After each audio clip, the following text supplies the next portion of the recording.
Assalamualaikum warahmatullahi wabarakatuh. Waalaikumsalam Alhamdulillahirabbil warahmatullahi alamin. wabarakatuh. Assalatu wassalamu ala sayyidina wa maulana Muhammadin wa ala alihi wa sahbihi ajmain.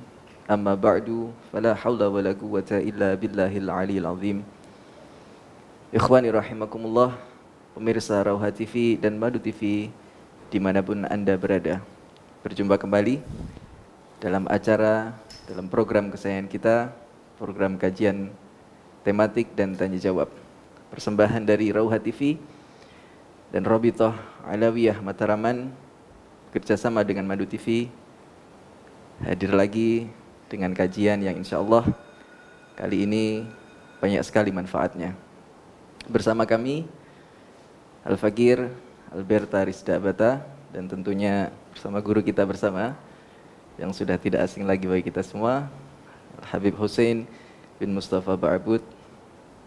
Mari kita sapa beliau. Assalamualaikum Habib. Assalamualaikum warahmatullahi wabarakatuh. Sehat Habib? Alhamdulillah. Saya ingin tanya ini, gimana kesehatannya? Alhamdulillah Habib, sudah sehat, sudah siap. Alhamdulillah. Untuk ya. ikut andil dakwah lagi. Mungkin Habib untuk pertama menyapa para pemirsa enggak seperti biasa Habib. Bismillah, alhamdulillah, salatu wassalamu ala rasulillah sayyidina maulana Muhammad ibn Abdullah wa ala alihi wa sahbihi wa mawalah wa la hawla wa la quwwata illa billah. Pemirsa Madu TV, Rauha TV yang dimuliakan Allah Subhanahu wa taala. Alhamdulillah kita bisa berjumpa lagi dalam kajian tematik kita, mudah-mudahan betul-betul membawa berkah dan manfaat. Amin. Sebelumnya minta maaf karena memang ternyata ana urid anta turid wallahu yaf'alu ma yurid. Kita kepingin, terus kemudian Anda semua juga kepingin, tapi Allah mempunyai keinginan yang berbeda. Kita sudah siapkan semuanya, tapi ada aja gitu ya. Masya Allah, kemarin host kita tidak ada yang bisa karena satunya sudah terlanjur punya janji kepada orang, dan satunya yang punya jadwal sakit, Mas Alberta ini. Waduh. Tapi tidak apa-apa Mas Alberta, itu cobaan, ujian itu adalah kalau kita tanggapi dengan positif, maka hasilnya positif juga. Insyaallah. Berarti karena idza ahabballahu abdan ibtalah. Kalau Allah itu cinta kepada seorang hamba, maka kasih ujian. Jadi kita positive thinking saja itu adalah bentuk Allah cinta kepada kita. Amin ya Allah, amin. Apalagi disebutkan kalau seorang itu sakit ya, lebih spesifiknya ujian macam-macam, diantaranya adalah sakit. Orang sakit tapi kemudian dia ridho dengan sakitnya, maka itu adalah sebagai pelebur dosa-dosanya. Amin. Pengangkat derajat-derajatnya. Amin. Begitu. Oleh karenanya orang-orang soleh dulu, kalau kelihatan ada orang sakit kemudian menjenguk, maka yang diucapkan oleh beliau-beliau adalah tahur insyaallah. Tahur insyaallah. Apa itu tahur itu? Suci insyaallah. Masya Allah. Nanti kotoran-kotoran kita, kesalahan-kesalahan kita dibersihkan. Amin ya Allah. Salah satu anugerah. Karena ternyata kalau sama sekali tidak kena musibah, tidak kena sakit, lebih spesifiknya, maka kadang-kadang kita justru akan semakin jauh. Yeah. Fir'aun itu tidak pernah sakit sama sekali. Yeah. Karena ngaku Tuhan dia. Alhamdulillah masih dikasih sakit, berarti kan tidak ngaku Fir'aun kita. Insyaallah. Alhamdulillah. Kajian kita kali ini tentang amalan yang ringan tapi pahalanya besar. Ini favorit saya. Saya ini amalannya nggak bisa yang banyak-banyak, yang ringan-ringan saja tapi pahalanya besar. Ya Allah, itu udah kasih taufik, kekuatan dari Allah. Amin. Nah, untuk amalan sendiri Habib, ini mungkin apa perlu kita ini beramal, misal kita melihat seseorang beramal kita ikuti saja, atau memang harus ada dalil mungkin tentang amal itu Habib? Dalam ubudiyah kita harus beramal sesuai dengan ilmunya dalam beribadah ini. Kalau tidak sesuai dengan ilmunya, maka jangan-jangan ibadah kita tidak sesuai, dan jangan-jangan kita tidak dapatkan pahala, atau bahkan naudzubillah jangan-jangan justru kita ini niat untuk mendapatkan kebaikan justru mendapatkan dosa karena tidak sesuai dengan ilmunya. Maka perlu bagi kita untuk mencari ilmu. Di antara yang sering kali ya, petikan ilmu itu harus bersanad supaya kita tahu sumbernya itu jelas gitu, tidak ngasal gitu. Karena ternyata ada beberapa, ini mulai dari dulu, itu mereka bikin-bikin. Berarti bikin-bikin hadis, bikin-bikin dalil gitu, dinisbatkan kepada Rasulullah SAW atau dinisbatkan kepada sahabat atau kepada ulama tertentu, padahal enggak.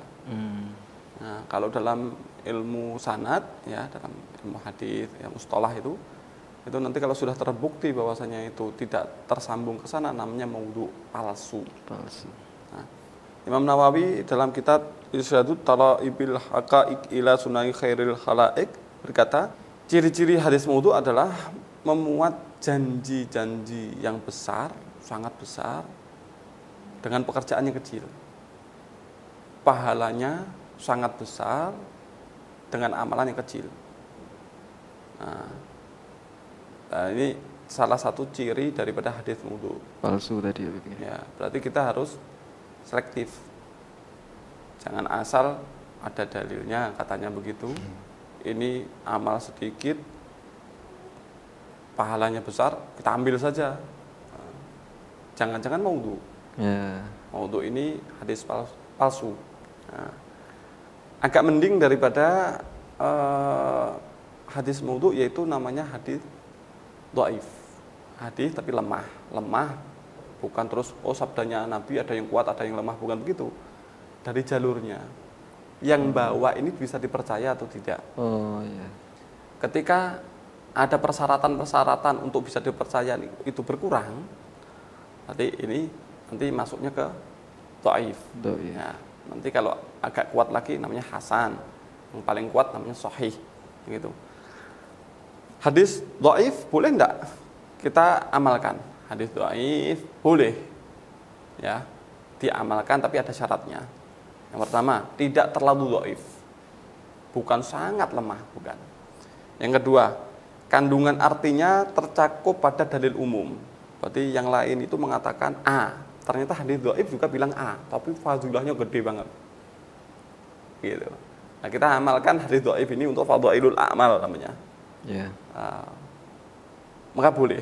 Yang ketiga adalah tidak boleh beramal berdasarkan cuman dengan hadis dhaif tersebut, ya, menghukumi bahwasanya ini sunnah. Landasannya mana? Landasannya adalah hadis dhaif ini, tidak boleh. Jadi secara garis besarnya begini.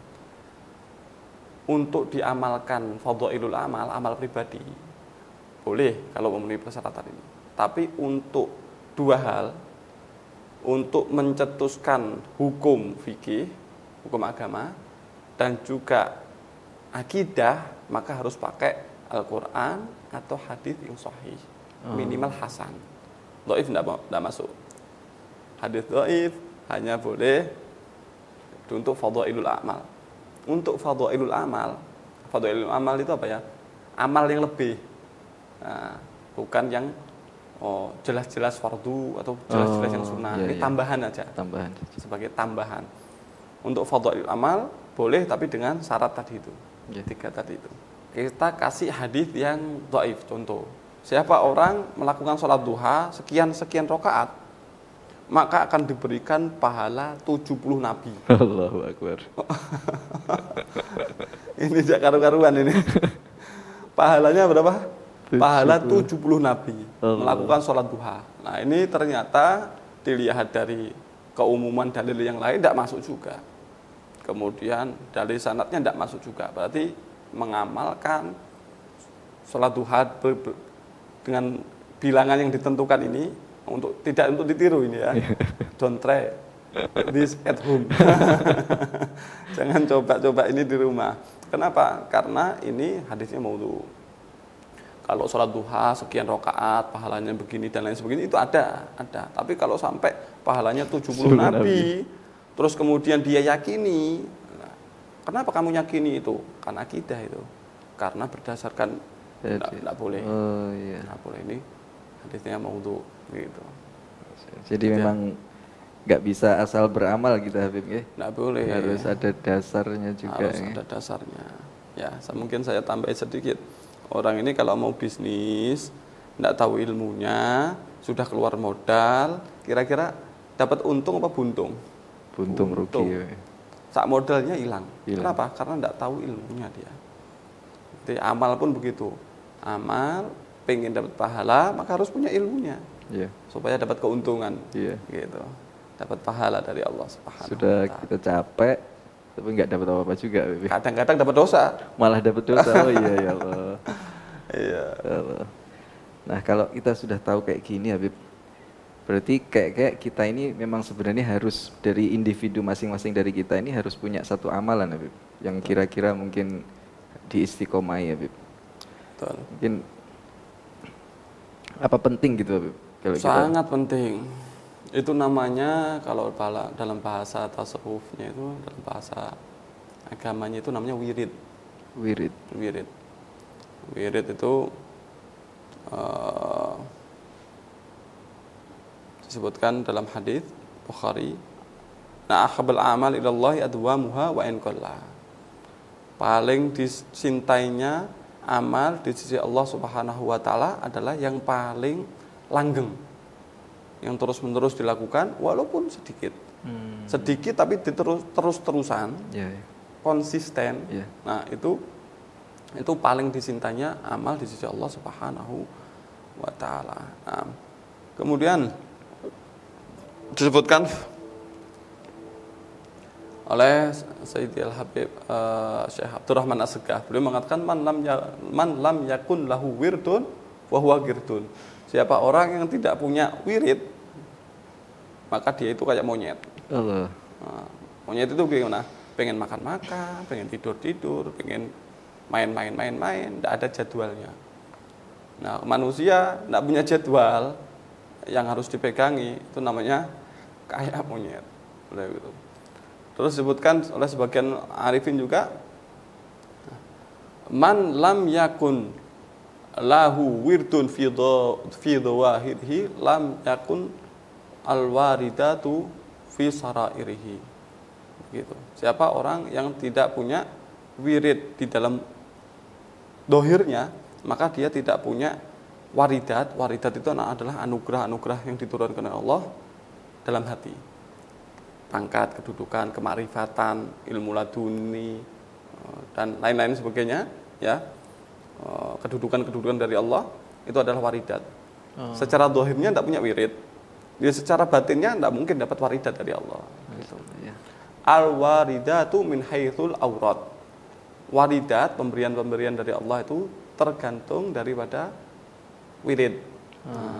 Sekarang wirid itu apa? Makanya para ulama, para aulia harus punya wirid, semuanya punya. Nah, kita mau pengen kayak mereka ya harus punya wirid, gitu. Wirid itu apa sih? Wirid itu adalah boleh bacaan, boleh pekerjaan, boleh pemikiran, seperti belajar dan lain sebagainya. Boleh tindakan atau boleh sifatnya hati, berarti merenung, tafakur dan lain sebagainya. Yang intinya adalah berbentuk pahala. Akan tetapi dilakukan terus-menerus dengan gambaran apabila dan ada jadwalnya dan dilakukan terus-menerus. Ketika ada halangan, maka diqodoi, dibayar. Berarti disaur bahasa kita itu. Itu baru wirid. Kalau enggak, ya berarti bukan wirid. Berarti wirid itu dikerjakan terus-menerus, itu wirid. Nah, kita kasih contoh ya. Senin, Kemis selalu puasa. Wirid ini. Wirid. Sholat duha, selalu sholat duha. Sholat duha kan waktunya tertentu. Wirid berarti ini.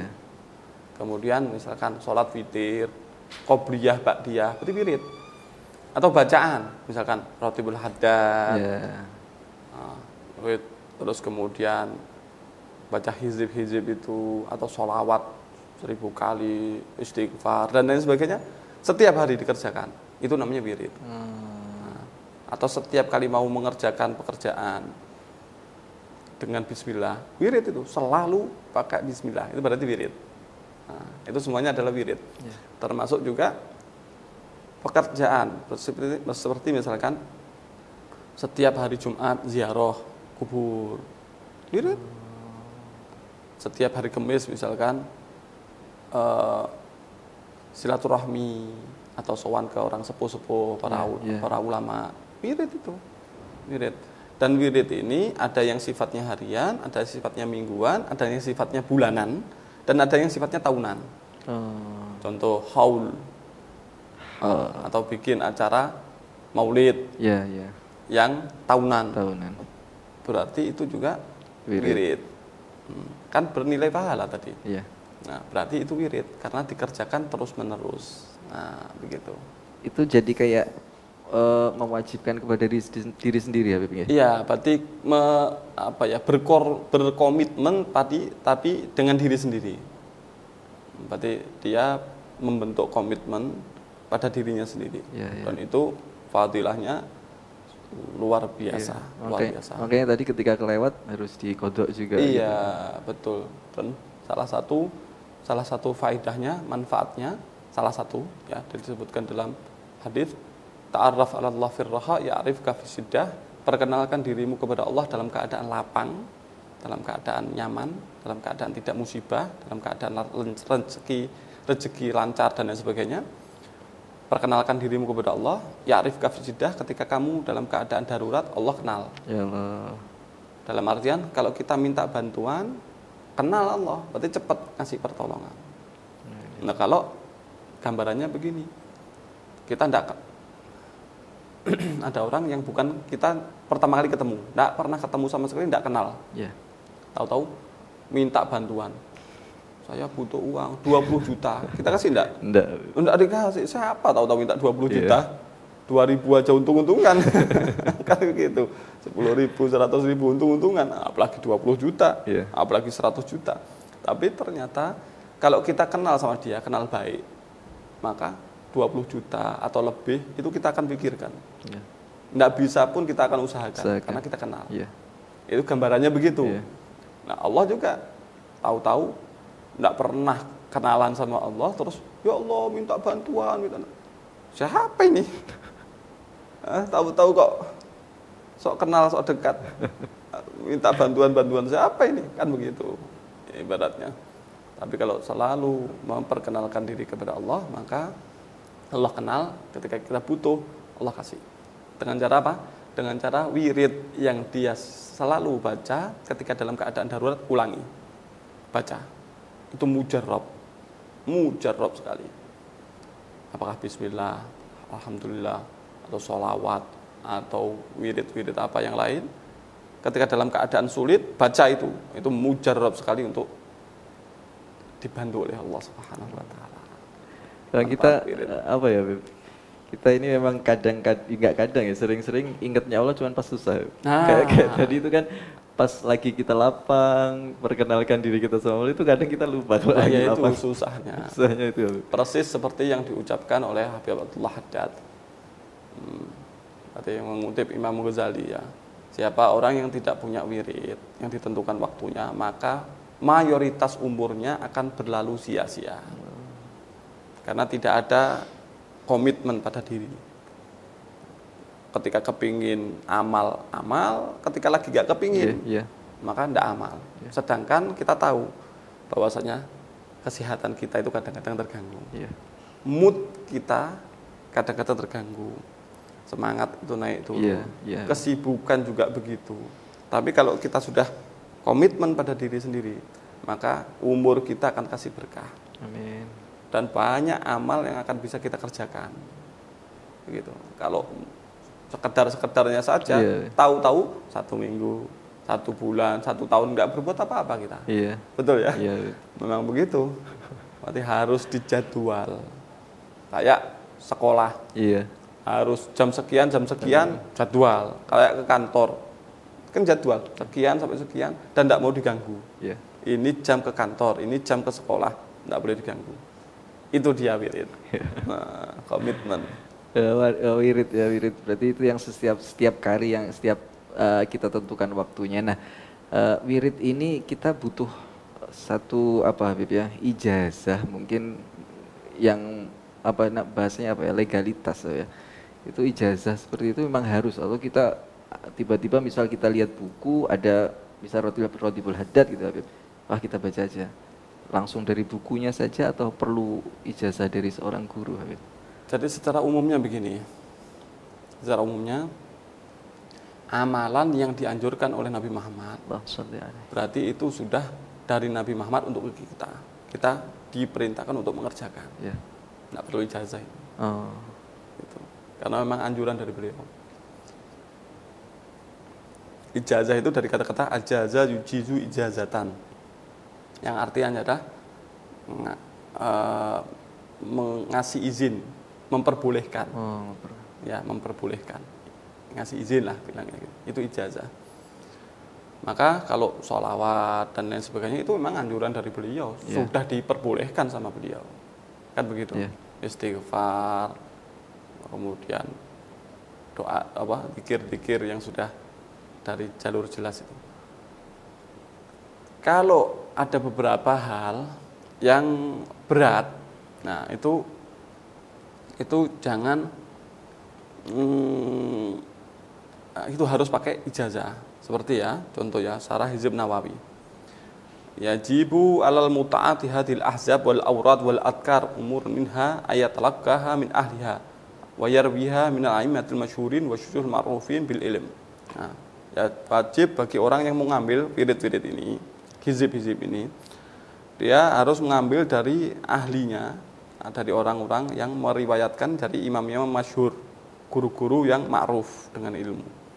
Harus ngambil, bahasa kita itu harus ngambil ijazah ke mereka. Kalau hizib-hizib, karena hizib-hizib ini bawaannya kadang-kadang agak keras, agak panas lah secara gitu kan.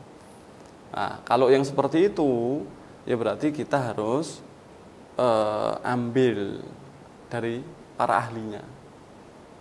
Kalau enggak nanti kadang-kadang salah kejadian, kepanasan melalui fenomena-fenomena begini, akhirnya tidak kuat, kadang-kadang ya kadang ketemu kayak orang gila. Ya. Nah itu jangan-jangan tanpa guru pembimbing, tidak ada ijazahnya. Kalau yang wirid-wirid, yang hizib-hizib itu. Tapi kalau yang dari Nabi, enggak perlu. Cuman kebiasaan dari salaf kita, walaupun itu adalah jelas-jelas dari dalilnya jelas, dari anjuran Nabi Muhammad, dari hadis, mereka tetap minta ijazah untuk penguat. Nggak wajib ya, tapi untuk semakin menguatkan, ibaratnya itu supaya ada sambungannya, ada jalurnya. Berarti ini jalur sudah ditapak tilas, sudah dikerjakan oleh fulan bin fulan yang sudah kita tahu mereka wasil, sudah nyampe ke Allah. Kenapa kita nyari jalan yang lain? Tapak tilasi aja, ikut di belakangnya, minta ijazah. Bahkan mereka itu minta ijazah untuk baca Al-Fatihah. Al-Fatihah kan wajib. Tasyahud. Tasyahud itu kan wajib. Ya. Jadi kalau enggak ada ijazah enggak boleh. Enggak begitu, wajib kamu kerjakan.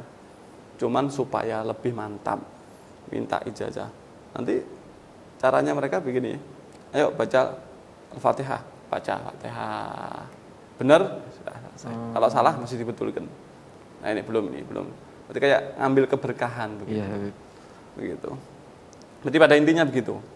Kalau yang asli dari Nabi boleh, cuman lebih mantapnya mereka pakai ijazah. Cuman apa ya, supaya nyambung begitu. Tapi kalau yang hizib-hizib ini harus, ibaratnya butuh guru pembimbing, daripada salah kedaden bahasa Jawanya itu terjadi hal-hal yang tidak diinginkan.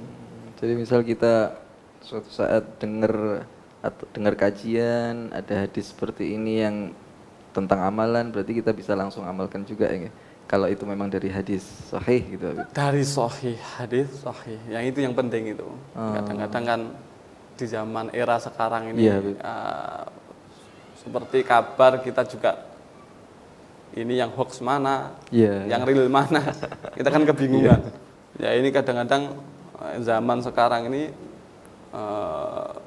sembarangan aja hadis-hadis dibawa atas nama hadis Nabi, padahal kadang-kadang maudhu, kita ketemu berkali-kali.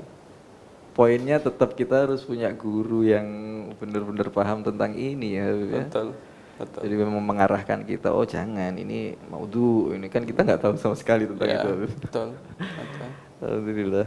Nah ini Habib, nah, kalau kita sudah paham, insya Allah sudah tahu bagaimana cara kita untuk beramal. Nah ini amalan-amalan apa Habib tentang sebenarnya yang kecil, yang ringan-ringan saja, tapi pahalanya besar buat kita. Nah, ini mungkin ya, mungkin ini poinnya. Ini. Poinnya, Poinnya. ditunggu-tunggu. Berarti mana yang akan bisa kita amalkan, kan gitu. Rasulullah Sallallahu Alaihi Wasallam dia bersabda, "Man dakhala suq faqala la ilaha illallah wahdahu la syarikalah lahul mulku wa lahul hamdu yuhyi wa yumit wa huwa hayyun la yamut bi yadil khair wa huwa ala kulli syai'in qadir." Kataballahu lahu alfa alfi hasanah wa maha anhu alfa alfi sayyi'ah wa rafa anhu alfa alfi darajah. Siapa orang yang membaca doa tadi, doa masuk pasar. La ilaha illallah wahdahu la syarikalah lahul mulku wa lahul hamdu yuhyi wa yumit wa huwa hayyun la yamut bi yadihil khair wa huwa ala kulli syai'in qadir. Ya, dibaca begitu, maka sekali baca dia mendapatkan 1 juta kebaikan. Menghapus 1000 kejelekan. Allah. Mengangkat 1000 derajat. Allah. Nah, oleh karenanya Sayyidina Abdullah bin Umar beliau itu tidak punya hajat ke pasar. Beliau tidak berdagang di pasar, tidak juga mau belanja di pasar, atau tidak ada perlu di pasar. Tahu-tahu rutin masuk ke pasar, wirid. Rutin masuk ke pasar. Apa yang dikerjakan? Ditanya, kenapa Anda ke pasar? Tidak beli ini, tidak ada ini. Mau baca doa. Allah. Wirid. Waktu baca, la ilaha illallah. Dan di sebagian kota seperti kota Tarin dulu itu, nanti ada orang yang masuk ke pasar dengan mengangkat suara, dengan tujuan mengingatkan yang lain. Berarti baca dikeraskan, gitu. Subhanallah. Dan hadis ini juga sama. Ya, ini orang yang masuk ke kuburan dengan membaca zikir ini, maka Allah akan masukkan ini keterangannya di syarahnya Lubabul Hadis karya Syekh Nawawi Bantani. Ya, di situ disebutkan siapa orang yang masuk ke kuburan kemudian membaca doa yang sama ini, maka Allah akan taruh cahaya di kuburan tersebut. Allah. Kemudian Allah berikan pahala begini dan begitu. Berarti angkat derajatnya, ampuni dosanya, kayak begitu. Terus nanti balasannya juga ketika kita berada di kuburan, Allah perlakukan sama. Ada orang yang baca doa. Masya Allah. Di kuburan kita jadi terang. Amin. Kemudian An Abi Hurairah radhiyallahu anhu an Rasulullah sallallahu alaihi wasallam man qala subhanallah wa bihamdi fi yaum mi'ata marrah khuttat anhu khotoyahu an kanat mithla zabadil bahr. Siapa orang yang mengucapkan subhanallah wa bihamdi, subhanallah bihamdi begitu 100 kali, maka Allah akan hapuskan kesalahan-kesalahannya walaupun sebanyak buih lautan. Buih di lautan. Nah, amalan ringan, Iya, pahala besar. Jalur jelas. Diamalkan apa enggak, tinggal begitu. Insyaallah. Bukhari ini, hadis Bukhari, hadis kuat ya. Kemudian sebutkan lagi Rasulullah SAW bersabda, "Ittaqillah haitsu ma kunta wa adbi'is sayyi'atal hasanah tamhuha wa khaliqin nas bi khuluqin hasan." Tirmidzi, hadis hasan. Yang intinya adalah bertakwalah kepada Allah dimanapun kamu berada, dan kalau ternyata melakukan kejelekan, ikuti kejelekan dengan kebaikan. Setelah melakukan kejelekan, kerjakan kebaikan. Maka kebaikan itu akan menghapus kejelekan. Oh ya Allah. Ada lagi diantaranya ini untuk fadhail amal ya. Berarti kan masih tercangkup dalam dalil-dalil yang lain. Berarti sebutkan di sini membaca 11 qul huwallahu ahad.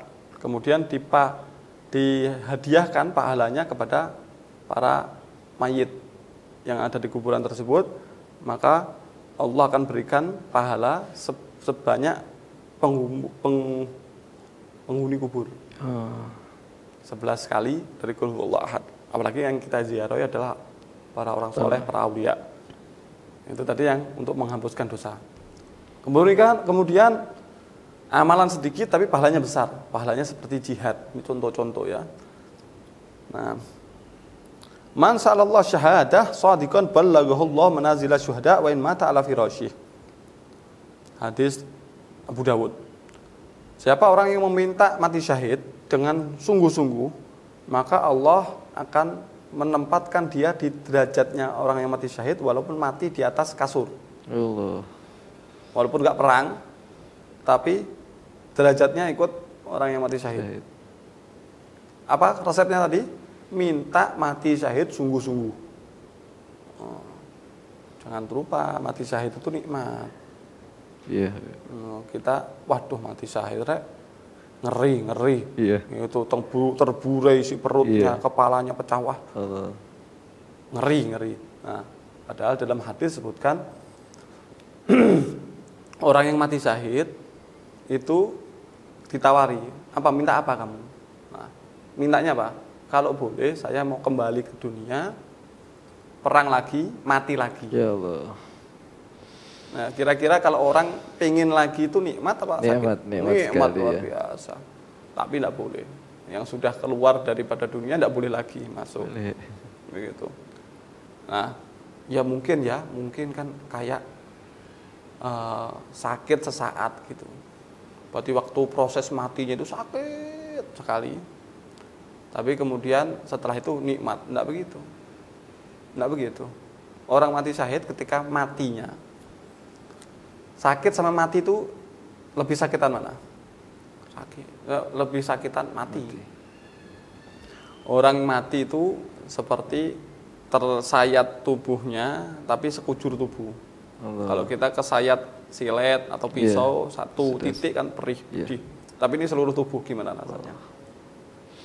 Nah, kalau sakit sudah sakit luar biasa. Kalau mati lebih sakit. Nah, ini orang mati syahid ketika matinya seperti dicubit. Ya Allah. Sakit apa enggak? Ya cubit. Muscle course apa bahasa Arabnya itu. Cuman seperti dicubit aja. Meskipun nampaknya hancur badannya. Nampaknya hancur. Allah. Kan begitu. Kemudian as-sa'i 'alal armalah wal miskin kal mujahid fisabilillah awil qaim lailas shaimin nahar. Orang yang menolong janda-janda dan orang-orang miskin. Berarti ada orang miskin, janda, dia selalu siap untuk membantu. Tentu saja bukan modus. Nah, ini penting ini. Ini penting ini. Memang membantu para janda dan orang miskin, maka dia seperti orang yang berjihad di jalan Allah, atau orang yang melakukan ibadah semalam suntuk, atau orang yang puasa selalu di siang hari. Ringan. Hadis Bukhari. Subhanallah. Lanjut. Seorang laki-laki datang kepada Rasulullah SAW. Kemudian yasta'dhiru fil jihad, minta izin untuk berjihad. Rasulullah, saya mau jihad ya. Sama Nabi ditanya, ahayyun walidak, apakah kedua orang tua kamu masih hidup? Dia mengatakan, na'am, iya, kedua orang tuaku masih ada. Fafihima fajahid, berjihadlah, berusahalah dalam kedua orang tuamu. Maknanya apa? Orang yang khidmat kepada orang tua pahalanya seperti jihad. Ya. Kemudian pahala haji umroh. Melakukan amal sedikit tapi pahalanya seperti haji dan umroh. Nah, kalau kita mau umroh kan biayanya mahal, apalagi haji. Dan haji setahun sekali. Nah, ini kita kasih bocoran ini. Kita kasih bocoran amalan tapi pahalanya seperti haji dan umroh. Seperti disebutkan dalam hadis Tirmidzi, man shallal ghadah fi jama'ati tsumma qa'ada yadhkurullah hatta tatul asy-syamsu tsumma shalla rak'atain kanat lahu ka ajri hajjah wa umrah. Siapa orang yang salat subuh jamaah, kemudian dia duduk berzikir kepada Allah sampai matahari terbit, kemudian sholat 2 rakaat. Nah, saya ulangi, sholat subuh berjamaah, kemudian dia duduk zikir kepada Allah sampai matahari terbit. Kemudian sholat 2 rakaat. Maka dia seperti mendapatkan pahala haji umroh. Murah Habib. Murah Sekali. dan bisa setiap hari. Subhanallah. Dalam sebutkan lagi bahwasanya man ghada ilal masjid la yuridu illa ayata'allama khairan ay yu'allimahu kana lahu ka ajri hajjin taman hajjatuhu. Siapa orang yang pergi ke masjid tidak menginginkan pergi ke masjid itu kecuali untuk belajar ilmu atau mengajar. Pergi ke suatu tempat untuk belajar atau mengajar, maka dia mendapatkan pahala haji sempurna hajinya. Tapi tujuannya itu tadi, cari ilmu atau mengajarkan ilmu. Subhanallah. Hadis Tabrani. Ingat ya. Ingat pahalanya besar sekali dan bisa setiap hari. Bisa setiap harinya bisa itu. Setiap hari. Apalagi yang kedua ini bisa berkali-kali setiap hari. Kalau kita haji itu setahun sekali. Apalagi kalau ada pembatasan begini.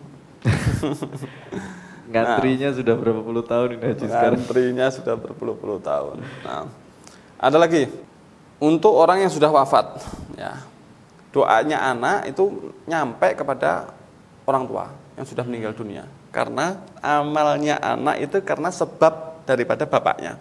Yeah. Yeah. Oleh karenanya anak beramal, bapak dapat, orang tua dapat. Nah, itu adalah amal cerdas, menjadikan anak kita menjadi anak soleh. Nanti tetap pahalanya nyambung ke kita. Investasi akhirat. Investasi. Nah, luar biasa. Nah, sebutkan dalam hadits kan begini. Idza matal insan atau idza mata ibnu adam in qata amaluhu illa min thalath. Sedekah jariyah, amal yuntafa'u bihi, awaladun sholihin yad'u lah. Kalau orang itu mati, maka terputus amalnya kecuali 3. Yang pertama adalah sedekah jariyah, yang kedua adalah ilmu yang bisa dimanfaatkan, yang bermanfaat, yang ketiga adalah anak soleh yang mau mendoakan. Ini orangnya sudah meninggal dunia, pahala tetap dapat. Subhanallah. Bisnis pun kan ada. Kita duduk, yang kerja orang lain, tapi kita dapat. Bisnis ada gitu ya. Nah, di antaranya yang pertama tadi yang kita sebutkan anak soleh, sedekah jariyah dan lain sebagainya. Yang berikutnya adalah man sanna fil Islam sunnatan hasanatan fa umila biha ba'dahu kutibahu mithlu ajri man amila biha la yankus min ujurihim syai'. Siapa orang yang bikin ide-ide yang bagus dalam Islam kemudian dikerjakan tapi bagus, maka dia akan mendapatkan pahalanya tanpa berkurang sedikit pun dari pahala mereka. Contoh, bikin majelis atau kita andil di dalam majelisnya langgeng, terus akhirnya kita sudah tidak berada di majelis tersebut karena meninggal dan lain sebagainya atau sakit dan lain sebagainya. Maka semenjak majelisnya masih jalan, kita tetap. Kenapa? Kita bikin sesuatu yang bernilai ibadah dan dilakukan terus-menerus. Lagi dari Anas, dari Rasulullah SAW beliau sebutkan, sab'un yajri lil abdi ajruhunna min ba'di mautih. Ada 7 yang pahalanya tetap mengalir kepada seseorang walaupun dia sudah meninggal dunia. Yang pertama, wa fil qabri, ya, sudah di kuburan. Man 'allama ilman, ngajarkan ilmu. Kara nahron, bikin sumur. Hafara bi'ron, kara nahron, mengalirkan sungai. Hafara bi'ron, bikin sumur. Borosa nahlan, menancapkan atau menanam kurma. Bana masjidan, bangun masjid. Warrotha suhufan, mewariskan mushaf Al-Quran, mushafan. Au taraka waladan yastaghfiruhu ba'da mautih, atau meninggalkan anak yang mau mendoakan dia setelah meninggalnya. Intinya memberikan manfaat kepada orang lain, bukan manfaat untuk diri sendiri. Manfaat kepada orang lain, maka semenjak orang lain itu dapat manfaat, kita dapat. Harta kita yang benar-benar adalah yang memberikan manfaat ke orang lain. Orang lain. Semenjak orang tersebut masih mendapatkan manfaat, maka kita tetap, walaupun kita sudah mati. Ya. Namanya jariyah itu. Jariyah. Ya, itu namanya jariyah. Jariyah itu mengalir. Berikutnya, adal alal khair ka'afa ilih. Orang yang menunjukkan kebaikan, maka seperti orang yang mengerjakan. Kita menunjukkan beberapa orang kepada kebaikan, akhirnya dikerjakan. Ya sudah, semenjak orang itu melakukan kebaikan, kita seperti mengerjakan kebaikan tersebut, pahala ngalir. Meskipun kita nggak ngerjain misal, kita cuma ngasih tahu saja ini. Betul. Meskipun begitu, cuman hati-hati, hati-hati dengan ancaman yaitu memerintahkan tapi tidak mengerjakan. Tapi itu tadi sudah masuk. Bagus, ya? Masuk. Sebetulnya bagus, cuman ya resiko. Berarti amalan-amalan yang sedikit tapi ternyata pahalanya besar, luar biasa. Nah, ini amalan kita sudah dapat banyak sekali ya, Beb. Tinggal mungkin nanti kalau kita lihat lagi kita list saja. Kita list. Nah, cuman yang jadi apa ya, mungkin bukan permasalahan tapi buat diri kita ini cara mengistiqomahkannya, Beb. Nah ini misal kita ambil satu ini biar istiqomah itu gimana? Sementara kita tahu iman kita tuh kadang-kadang naik turun juga, Beb. Yang pertama adalah yang kita kerjakan itu manfaatnya kembali ke kita. Terlebih adalah kemanfaatan yang ukhrawi, kemanfaatan yang akhirat. Tapi jangan lupa, kadang-kadang bias itu bukan pahala murni, tapi kadang-kadang peletian-peletian, serpian-serpiannya. Dampaknya itu ada kita rasakan di dunia juga. Contoh ya, sedekah pahalanya itu di akhirat. Cuman kadang-kadang ada bias, embun. Embunnya itu kita rasakan di dunia, disenangi orang, rezeki kita lancar, terus kemudian menjauhkan dari musibah dunia. Itu bias-bias saja itu. Masya Allah, biasnya aja sebanyak itu. Sebanyak itu. Berarti yakinkanlah ketika kita beramal soleh, manfaatnya kembali ke kita.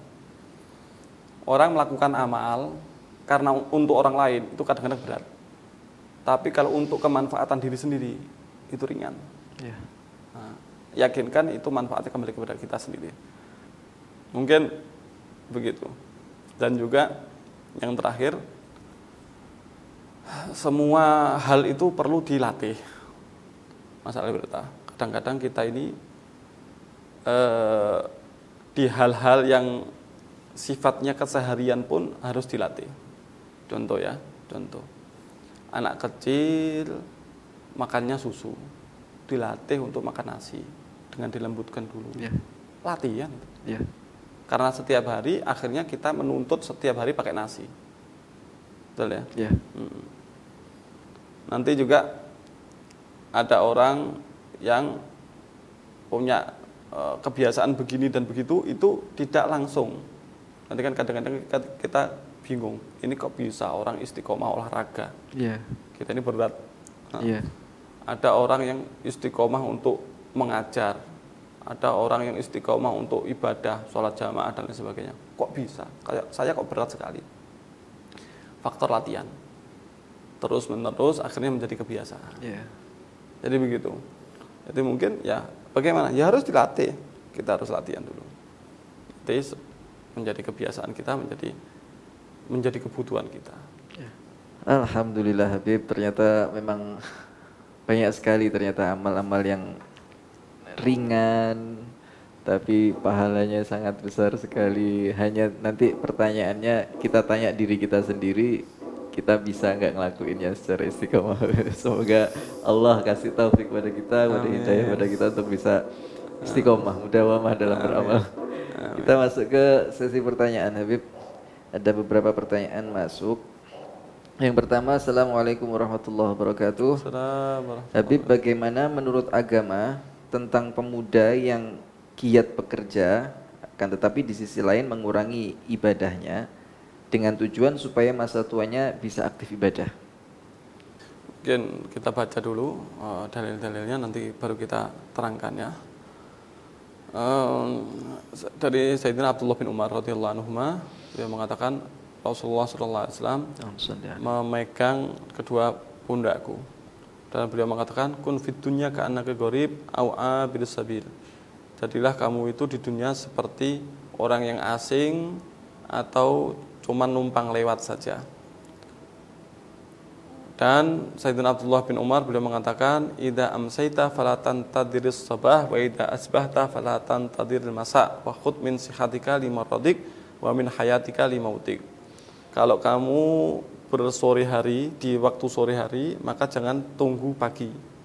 Kalau kamu di waktu pagi jangan tunggu sore. Ambillah kesempatan dalam kesehatanmu untuk sakitmu. Dan ketika hidupmu untuk kematianmu.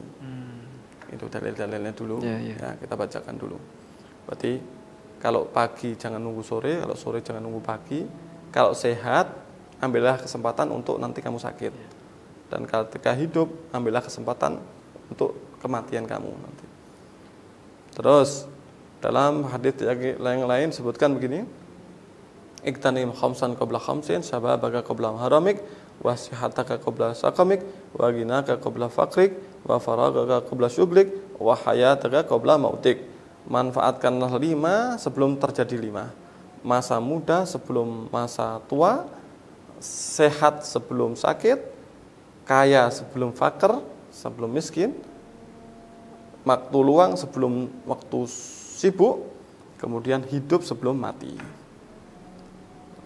Lalu bagaimana? Maka yang pertama, jangan menunda amal.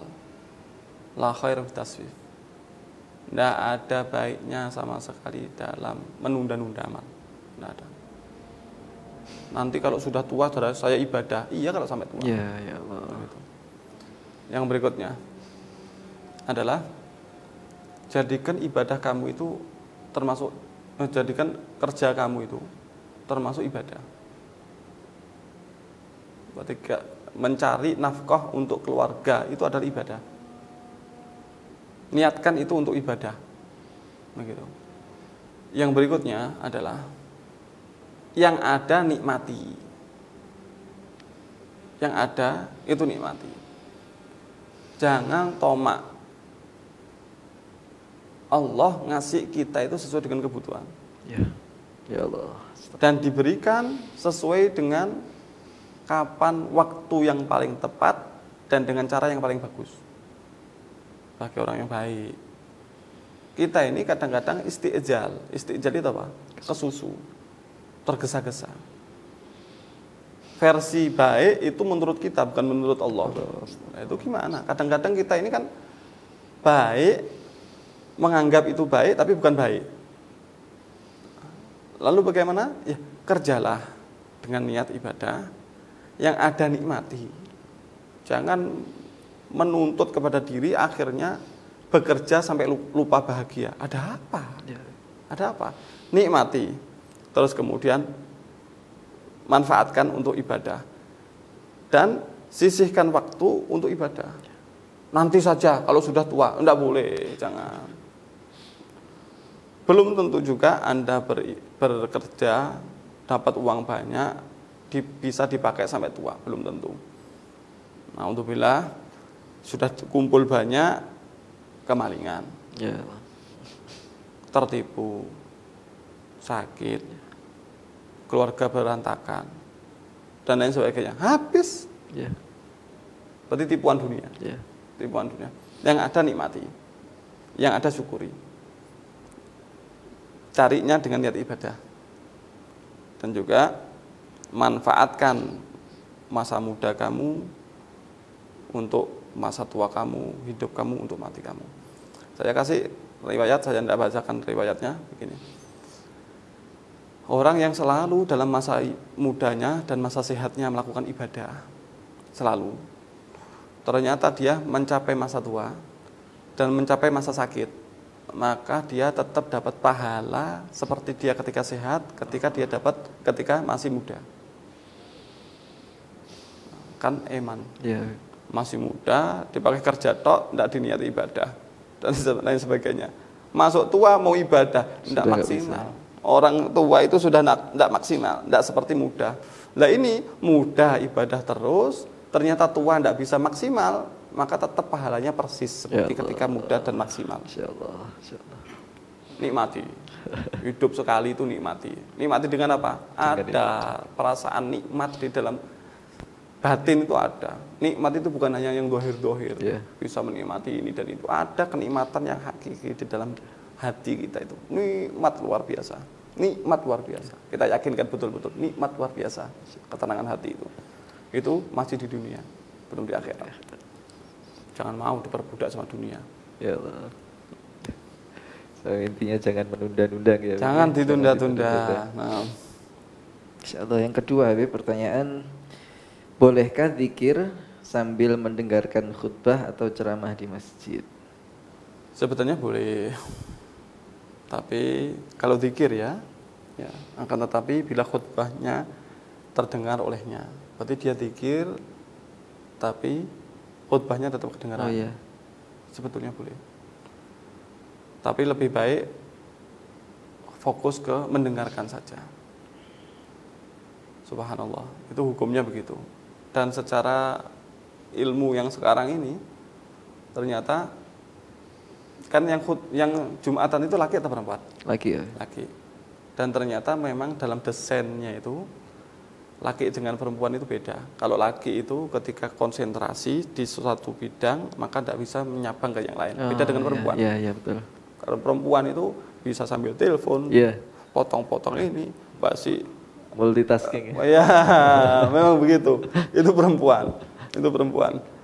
Nah, yang Jumatan itu adalah laki-laki. Nah, maka tidak akan maksimal. Sedangkan ketika mendengarkan khutbah itu kita posisikan yang khotibnya itu adalah pengganti Rasul Muhammad SAW. Nah, makanya orang khutbah itu harus tanggung jawab.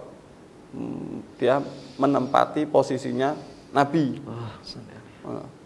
Kok kadang-kadang sembarangan aja? Jangan. Kita dengarkan supaya kita dapatkan manfaat. Jangan. Kalau untuk zikir yang lain, kadang-kadang kita tidak bisa maksimal karena kita laki-laki. Gitu. Kalau untuk yang lainnya, itu nanti pahala Jumatnya hilang. Disebutkan dalam kitab Fathul Wahhab, wa sunna liman sami'aha insatun fihima ay sukutun ma'izga'in lahumah. Disunahkan bagi orang yang mendengarkan dua khutbah untuk memperdengarkan dengan seksama. Maksudnya diam dan didengarkan dengan seksama. Sunnah. Oh, sunnah. Sunnah. Kalau amaman lam yasma'ha fayaskutu au yastagilu bidzikrin au qiraah. Kalau tidak dengarkan khutbah, jauh misalkan, tidak kedengaran, ya wes, berarti bagaimana? Dia zikir atau membaca bacaan yang sunnah gitu. Karena tidak kedengaran. Iya. Gitu. Itu zaman dulu, kalau zaman sekarang tidak ada. Iya. Ya. Kencang sekali sebenarnya. Ya. Terus disebutkan juga dalam Hasyiah Jamal, wala khilaf annaman yasma la yaqra wa la yadhkur wa in jaza lahul kalam. Tidak ada khilaf bahwasanya orang yang mendengarkan itu tidak dianjurkan untuk membaca ataupun berzikir, tidak dianjurkan. Walaupun boleh untuk ngomong. Ya. Begitu. Itu kan ada hadisnya. Ya, kalau ngomong fala jum'atalah. Ya kan? Bagaimana itu? Itu ternyata ada hadis yang lain yang menyebutkan bahwasanya ada badui, Nabi tengah-tengah khutbah ternyata ditanyai kapan terjadi kiamat dan Nabi jawabi. Nah, berarti di madhab Syafi'i mengatakan berbicara di waktu khutbah itu bukan haram, tapi mendengarkan betul dengan seksama itu hukumnya sunnah, bukan wajib. Walaupun di madhab yang lain mengatakan wajib, tapi madhab Syafi'i tidak. Begitu. Pada intinya bagaimana? Pada intinya kalau mau zikir dan lain sebagainya, kalau kita mendengarkan khutbah lebih baik jangan. Kalau kita kedengaran khutbahnya, kita perhatikan betul aja. Gitu. Kalau tidak kedengaran baru. Tapi Sah apa enggak? Sah. Cuman tidak dianjurkan. Begitu. Mungkin begitu. Ya. Nah. Selanjutnya Habib, seperti infak produktif Habib yang pernah jenengan umumkan dulu, itu apa termasuk amal yang cerdas Habib? Masya Allah, betul. Infak produktif itu adalah upaya dari teman-teman kami, teman-teman ini yang pengen memberikan manfaat kepada umat tapi berkesinambungan. Dan itu adalah hal yang luar biasa. Infak produktif kita ini bagaimana sih? Uang yang terkumpul ini dijadikan modal. Hasilnya baru yang dipakai untuk kemaslahatan. Dan dari hasilnya itu ada beberapa yang dimasukkan ke modal lagi. Pada intinya modalnya semakin besar. Kalau sudah modalnya semakin besar, berarti usahanya semakin banyak. Dan kalau semakin usahanya semakin banyak, berarti keuntungannya semakin besar. Dan itu ternyata ada uang kita di situ. Berarti ya semenjak ini ngasih manfaat ke orang, manfaat yang kembali ke kita banyak. Dan ini semakin besar. Ini titik poinnya kan infak produktif ini, konsep kita ini semakin lama semakin besar. Nah, berarti kalau semakin besar, berarti kita semakin panennya semakin banyak. Termasuk amal cerdas, sangat cerdas. Iya, sangat cerdas sekali. Sangat cerdas. Mudah-mudahan kasih kabul. Amin. Sama Allah Amin, Subhanahu Wa Taala kasih kemudahan. Ya. Apa semua infak atau sedekah itu apa termasuk produktif Habib? Jadi gini, jariah itu adalah sesuatu yang bermanfaat kepada orang lain, tapi tetap bermanfaat. Konsep jariah itu begini. Konsep jariah itu begitu. Misalkan begini ya, kita punya karpet yang kita taruh di masjid. Yeah. Semenjak karpet itu dipakai, maka kita dapat pahala. Tapi kalau karpetnya sudah rusak, atau ternyata masjidnya tidak ada yang pakai, berarti berhenti. Jariah itu semenjak masih dipakai untuk kemaslahatan orang lain, orang umum, umat. Nah, itu berarti pahalanya masih nyambung ke kita. Tapi kalau sudah berhenti, sudah rusak misalkan, berarti sudah berhenti. Begitu. Itu jariah. Iya. Alhamdulillahirabbil alamin, kita sampai di penghujung acara Habib. Alhamdulillah banyak sekali ilmu yang kita dapat pada hari ini, amalan-amalan yang cocok buat saya. Yang sedikit, yang ringan tapi pahalanya besar. Cocok buat kita semua. Buat kita semua. Alhamdulillah kita dapatkan. Semoga saja Allah benar-benar tolong kita, beri taufik hidayah buat kita untuk selalu bisa mengamalkannya Habib.